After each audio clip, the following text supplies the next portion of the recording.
Hello दोस्तों, आइए हमारे व्रत कथा चैनल में आपका स्वागत है।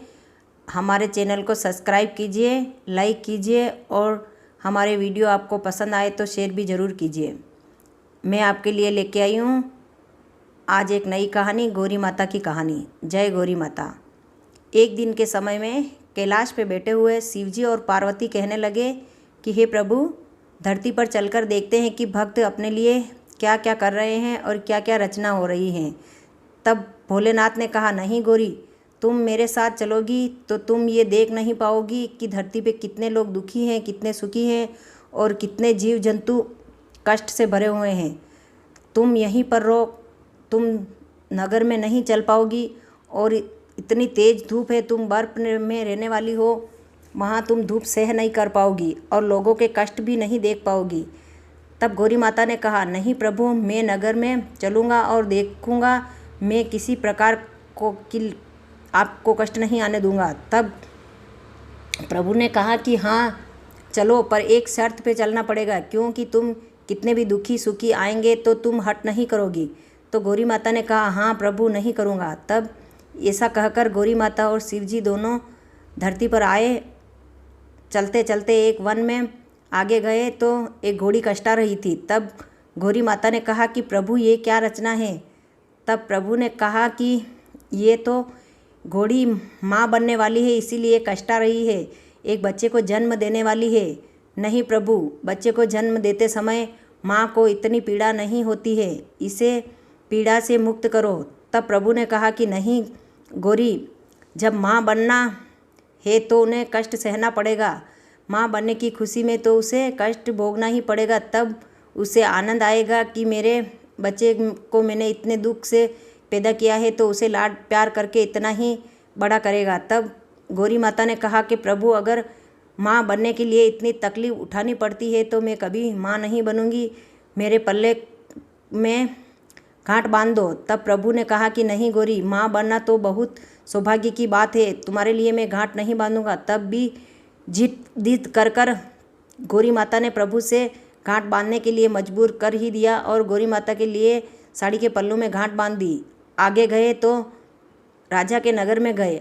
राजा के नगर में जाते समय राजा को प्रजा इतनी दुखी देखी, कोई भूख प्यास से विपल रहे हैं, कोई क्या कर रहा है, तो फिर सभी एकदम सुनसान नगर था। तब वहाँ जाकर किसी लोगों से महारानी ने पूछा कि क्यों भक्तों, ये सब इतने क्यों कष्टा रहे हैं और घबरा रहे हैं और ये सन्नाटा क्यों छा रहा है। तब वहाँ के लोगों ने बोला कि यहाँ राजा के घर में पुत्र होने वाला है, इसीलिए सब सन्नाटा छा रहा है। राजा की रानी माँ बनने वाली है, इसीलिए नगर में सभी चुपचाप है और भगवान से प्रार्थना कर रहे हैं कि भगवान मेरी महारानी को माँ बना दीजिए, जल्दी से उन्हें छुटकारा दे दीजिए और ऐसा राजकुमार दीजिए जिसे हमारे कुल का यश हो जाए और हमारे कुछ कुल में कल्याण हो जाए और हमें प्रजा को राजा की तरह ही माने। तब गौरी माता ने कहा कि मैं जाकर देखती हूँ। गौरी माता देखने गए तो रानी बहुत कष्टा रही थी और बहुत पीड़ा सह कर रही थी। तब प्रभु को आकर बोला कि हे शिवजी, मुझे तो ऐसी माँ बनने में कोई रुचि नहीं है, क्योंकि गौरी माता होते हुए भी मैं उस नारी का कष्ट मुक्त नहीं कर पाई। मुझे तो नारी होने में भी मुझे शर्म आ रही है। तब शिवजी ने कहा कि हे गौरी, मैंने तुम्हें पहले ही कहा था कि तुम ये सब देख नहीं पाओगी, तुम कैलाश में ही रहो, फिर भी हट करके मेरे साथ आई हो, तुम दुख तो देखना ही पड़ेगा और उससे माँ बनने की खुशी में कितना आनंद आता है वो तुम बाद में पछताओगी।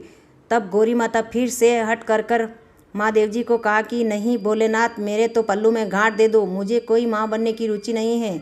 तब फिर भी तिरिया हट करने पर शिवजी ने गौरी माता के पल्लू में गांठ बांध दी। फिर आगे गए तो एक गाय कष्टा रही थी, वो ही इतना दुख से कष्टाती हुई देखकर वही सवाल पूछने लगे गौरी माता शिवजी से। तब शिवजी ने कहा कि हे गौरी, तुम्हारे पल्लू में गांठ दिलाओगी, तुम कभी माँ नहीं बन पाओगी, तुम्हारे कोख से कोई बच्चा जन्म नहीं लेगा, तुम ऐसा मत करो। फिर भी तिरिया हट से प्रभु को फिर आगे जाकर गऊ कष्टा रही थी तो फिर तिरिया हट करी तो फिर वही से उन्हें गांठ बांध दी। फिर कहने पर वही गांठ बांधी तो फिर आगे गए तो फिर देखा कि माँ के होने पर धरती पर गए तो फिर सभी लोगों ने पूछा कि शिवजी और भोलेनाथ और गौरी माता धरती पर आए हुए हैं। पूरी प्रजा पसंद हो गई और सभी सुहागनी औरतें आकर गौरी माता के पाँव में पूजा करने लगी। गौरी माता की पूजा करने पर सभी भक्त पसंद हो गए कि आज हमें गौरी व्रत के दिन गौरी माता आकर स्वयं दर्शन दिया है और स्वयं पूजा करी है हमने। सुहागनी औरतें कोई तो थाली में कंकु लिया, लच्चा लिया और लिया ही नहीं, थोड़ा बहुत सामग्री लेकर ही दौड़ दौड़ कर सारे नगर की औरतें आई और गौरी माता के चरणों में पूजा अर्चना करने लगी। पूजा अर्चना करने पर, भक्ति भाव करने पर गौरी माता पसंद हो गए और कहने लगे, देखो भोलेनाथ, धरती पर आने का क्या लाभ मिला है मुझे। कितनी सारी प्रजा कितनी खुश है। गौरी माता को धरती पर देखकर सभी भक्त कितने पसंद है। मुझे तो माँ बनने का वैसे ही एहसास हो गया है। कोख में रखने से क्या माँ बनने का लाभ होता है। मुझे तो मेरी प्रजा को देखकर इसी प्रशंसा हो रही है कि मैं भी पूरी जगत की जननी हूँ और जगत कितना प्रसन्न है। तब भोलेनाथ ने कहा कि चलो गौरी, वापस कैलाश को चलते हैं। वहाँ से भक्तों की पूजा करके खुश होकर सभी को आनंद से आशीर्वाद देकर गौरी माता और प्रभु कैलाश लौटने के लिए जा रहे थे। तब आगे गए तो राजा के सभी बाजे, नगाड़े, ढोल बज रहे हैं और सायनायाँ बज रही है और कहीं लड्डू बट रहे हैं तो कहीं मिठाइयाँ बट रही है। तब गौरी माता ने पूछा, प्रभु ये किसी बात की खुशी में इतने आनंद हो रहा है। तब प्रभु ने कहा, जाते समय देखा नहीं था कि राजा की रानी कष्टा रही थी। उनके घर में सुंदर से पुत्र ने जन्म दिया है तो प्रजा बहुत खुश हुई है और प्रजा में राजा ने तरह तरह की मिठाइयाँ मंगवा कर बंटवा रहे हैं और तरह तरह के आंगन सजा रहे हैं।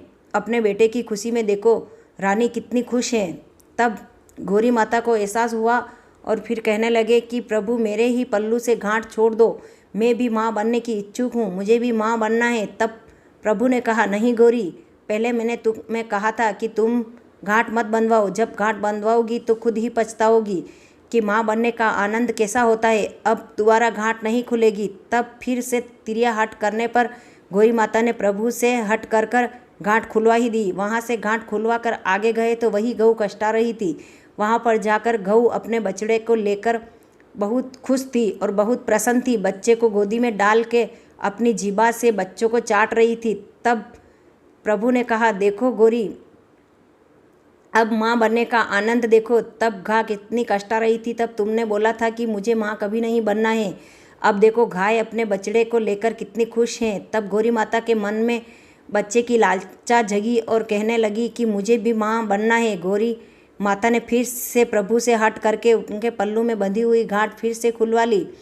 फिर आगे गए तो वही घोड़ी अपने बच्चे को गोदी में लेकर अपनी जीभा से चाट रही थी और मगन में आ कर चिल्ला रही थी। तब घोड़ी ने कहा कि मैं तो बहुत खुश हूँ।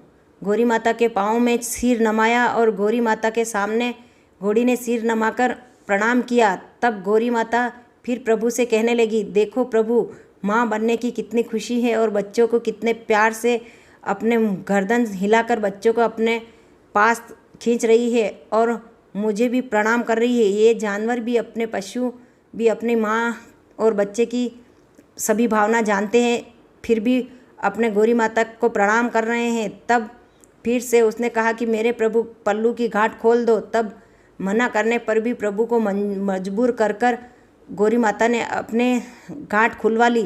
फिर आगे गए और गौरी माता ने कहा, अब तुम्हारे कोख में से तो जन्म बच्चा लेगा नहीं, फिर भी तुम 2 बच्चों की माँ कहलाओगी। तुम जगत जननी तो हो ही, फिर भी तुम्हारे कोख से कोई बच्चा उत्पन्न नहीं होगा, फिर भी तुम 2 बच्चों की माँ कहलाओगी। तब फिर कार्तिकेय ने जन्म लिया और अपने गणेश जी, मेल से बनाया हुआ गणेश जी फिर से उन्हें माँ से पुकारने लगे और दोनों बेटों के जगत में प्रशंसा होने लगी और दोनों बेटों की माँ फिर गौरी माता का प्यार जीत ही लिया। जय हो गौरी माता। ऐसी गांठ बंधवाई जैसी किसी की मत बंधवाना। कहने वाले, सुनने वाले सभी की मनोकामनाएं पूर्ण करना। अपने भक्तों पर अपना हमेशा आशीर्वाद बनाए रखना और ऐसी बुद्धि किसी को मत देना जो अपने पल्लू पर गांठ बंधवाए। माँ बनने की खुशी हर नारी हर स्त्री को देना। जय गौरी माता, जय गौरी माता, जय भोलेनाथ। कहने वाले सुनने वाले सभी की मनोकामनाएं पूर्ण करना। जय गौरी माता।